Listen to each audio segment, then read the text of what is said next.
안녕하세요. 사도행전 2024를 섬기는 한국해외선교회 권성찬 선교사입니다. 오늘 본문은 사도행전 2장 1절부터 4절입니다. 제가 봉독하겠습니다.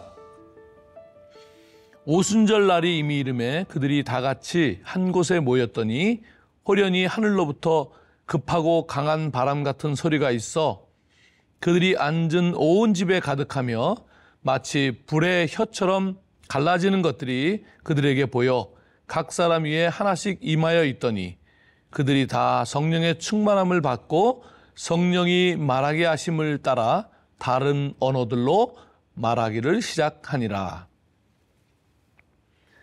보리 추수의 첫 열매를 드리는 초실절에 잠자는 자들의 첫 열매가 되신 주님께서 부활하시고 약 40일간 제자들에게 그들이 배우고 경험한 것이 무슨 뜻인지 가르쳐 주셨습니다. 그리고 주님 승천하시고 가룟 유다를 대신할 제자 마띠아를 뽑고 하다 보니 부활하신 날로부터 이제 50일이 지나서 오순절이 되었습니다.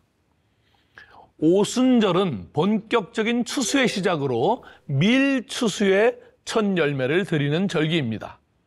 이 오순절은 결국 제자 공동체가 선교 공동체로 드려지는 날이고 선교 공동체에게 약속하신 보혜사 성령님이 그들에게 임재하시는 날이기도 합니다. 이 모습은 주님께서 이미 약속하신 것이 이루어지는 것이고 제자 공동체인 교회가 출발하는 모습에서 교회의 정체성을 보여주는 것이며 동시에 보혜사 성령이 선교적 성령임을 드러내는 사건입니다. 급하고 강한 바람 같은 소리가 있어 그 집에 가득하더니 성령께서 각 사람에게 임재하시고 모든 사람이 성령의 충만함으로 여러 언어를 말하는 사건이 나옵니다. 예수님께서 세례를 받으시고 물에서 올라오실 때 비둘기 같은 성령님이 임재하셨는데 오늘 여기 제자 공동체에게는 불의 혀처럼 갈라지는 모습으로 성령이 임하십니다. 불의 혀처럼 갈라지는 것들이라는 표현 때문에 우리는 불같은 성령, 성령 받으면 뜨거워지는 것 등을 연상하게 됩니다. 물론 그런 부분이 없지는 않습니다. 그러나 본문은 불같은 성령이 아니라 혀 같은 성령을 말하고 있습니다. 원문을 직역하면 갈라진 혀들이 마치 불의 그것처럼이 됩니다. 어느 번역에는 불꽃처럼으로 되어 있는데 불꽃은 너무 작죠?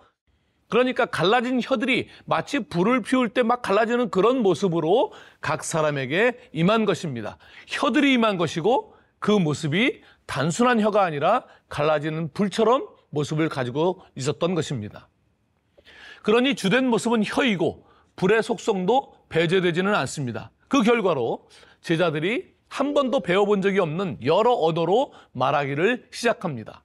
명절이라 여러 지역에서 온 유대인 디아스포라들이 그것을 보고 깜짝 놀라죠.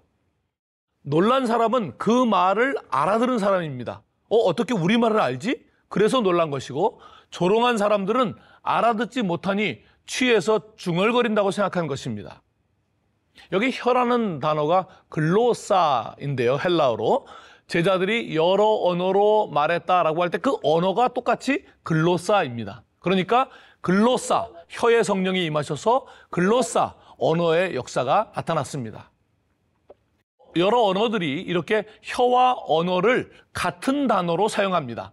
라틴어 링구아는 혀이면서 동시에 언어입니다. 그 단어에서 영어 language가 나왔죠. 혀 같은, 언어 같은 성령이 오셔서 여러 알지 못하던 언어로 말하는 역사가 성령의 취임식과도 같은 날, 교회 공동체가 처음 선교 공동체로 세워지는 날 일어난 까닭은 무엇일까요? 성경에서 언어는 종족과도 같은 뜻입니다. 바벨에서 언어가 흩어지면서 종족이 출발했기 때문입니다.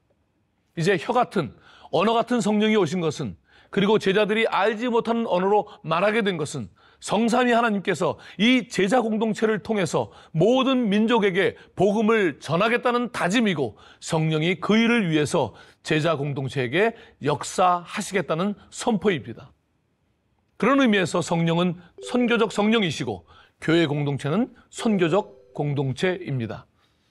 지금까지 성령은 이 정체성과 사명을 깨달은 주님의 사람들을 통해 역사해 오셨고 지금도 역사를 이루고 계십니다.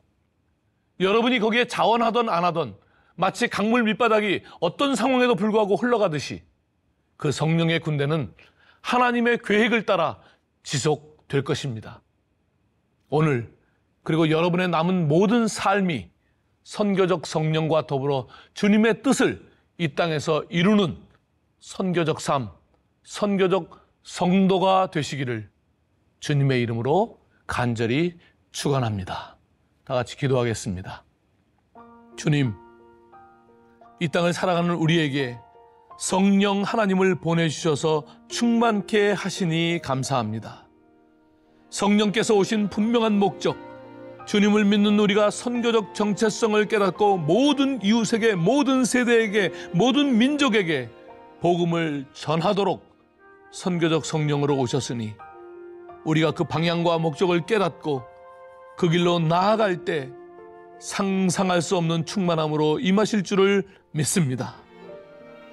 성령과 더불어 하나님의 뜻을 이루는 선교적 제자 공동체가 되도록 우리를 인도하여 주시옵소서. 오늘 하루도 우리가 이 땅에 살아가는 의미를 깨달아 우리를 보내신 곳에서 영원을 살게 하여 주시옵소서. 예수님의 이름으로 기도하옵나이다. 아멘.